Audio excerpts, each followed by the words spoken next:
Welcome back to One on One, New York's longest running sports call-in show. I'm Kris Pursiainen here alongside Brian Rabacs, and we are joined today by a very special guest, Fordham's own Khalid Moore. Khalid, you were at Georgia Tech.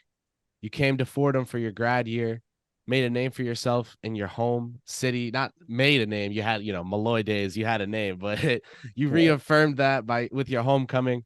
And you recently played in the summer league for the New York Knickerbockers, local team, the closest NBA team to Fordham University. So, Brooklyn's in the same city, but as we know from A10, a little further. Khalid, welcome to One on One. Thank you so much for coming on.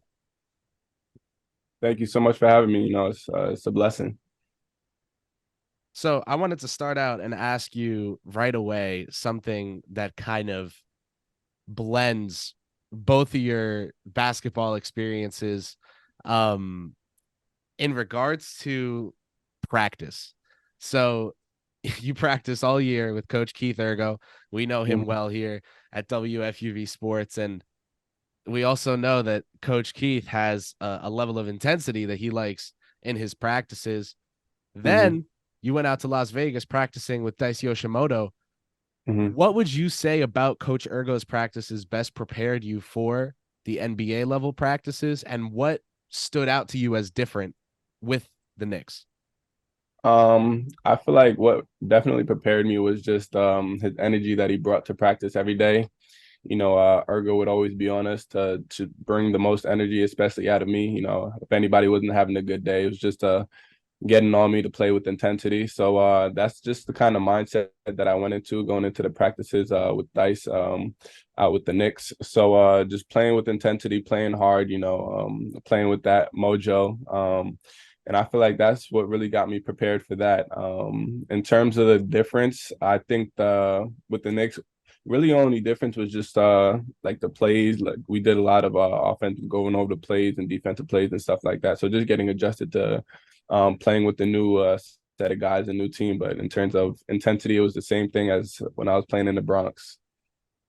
Khalid, you came into Fordham in your grad year, so you were different from most of your teammates who got to play with Coach Urgo when he was on the staff the year prior. So when you were transferring and you met Coach Urgo for the first time, what were your first impressions on him? And did you see the energy and tenacity and intensity that he brought from the start? Even before I went on my visit, we hopped on a Zoom call and I could tell from even there, like the way he introduced himself, he came in, what a great day to be a Ram. I feel like he's always the same guy and no matter what it is. So I saw the energy from the jump and he definitely stuck with that throughout the year. Love it. That's Coach Urgo, man. I got to ask now about something that came before the Summer League. Maybe this is a personal nerd question, but I'm also very interested to see how your work ethic from Fordham translated now to the pros. What was your pre-draft process like? Your preparation, your workouts? Were you knocking out every night at 9 p.m. because of how hard you were going each day? What was the deal there? Yeah, it was a lot of work that went into it. Right after the season, I probably took like a weekend or a couple of days off, to get some rest, and then I just got right back into it. Just really just trying to get my body prepared.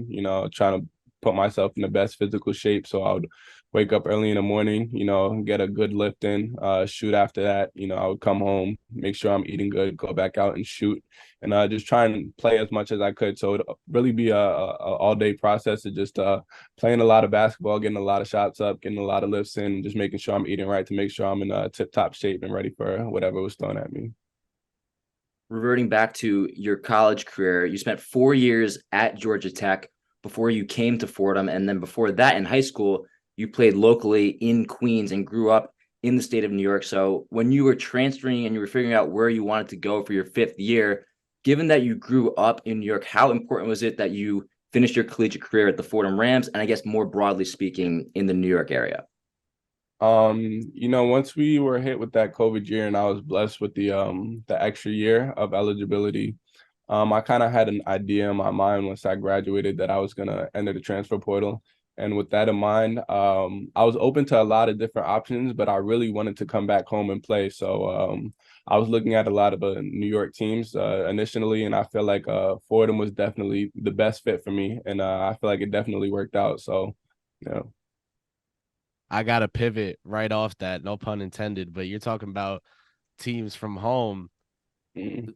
Just outside of basketball, was there something special about being able to represent the New York Knicks at the NBA Summer League? Definitely, being a New York guy myself, that's something that I dreamed of like since I was a little kid, just being able to represent in the NBA, but let alone the New York Knicks, my home team, it's probably my favorite team since I was a young kid. So just being able to be a part of that was a blessing. And when you went from the ACC to the A10, you got to play in front of some raucous crowds. The Fordham, they packed that Rose Hill gym, and passionate fan base at Fordham, they were able to bring it every single night. So how did that enhance your experience in your fifth year that the fans were able to bring that energy and intensity every single night? We even talked about this during the season. Like when you think of college basketball, that's definitely one of the things that you kind of want to be a part of. Being a part of that exciting crowd. I feel like Rose Thrill was one of the best crowds in the nation, honestly, especially like towards the end of the year. I feel like that energy that they brought definitely got us going as a team.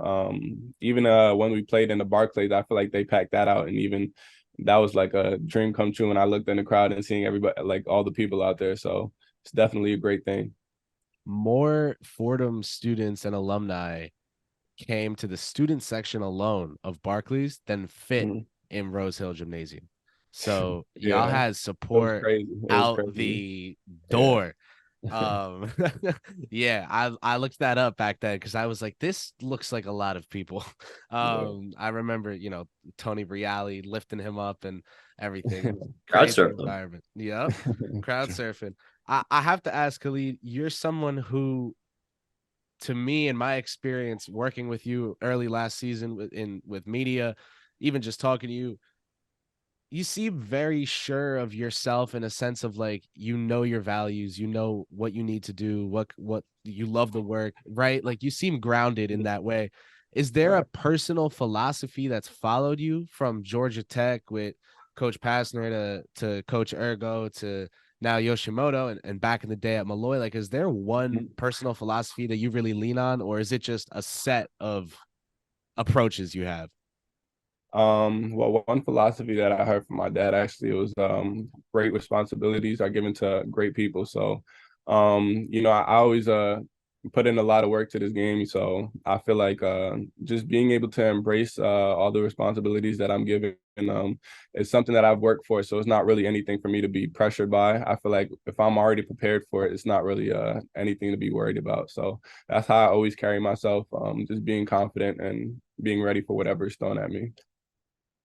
Khalid, obviously you're part of a very successful Fordham team in the 2022-23 season. And now that your career at Fordham is done, I mean, when you look at the Fordham future and the immediate future for next season, just what do you think's in store and how do you feel about the team and what happens going forward?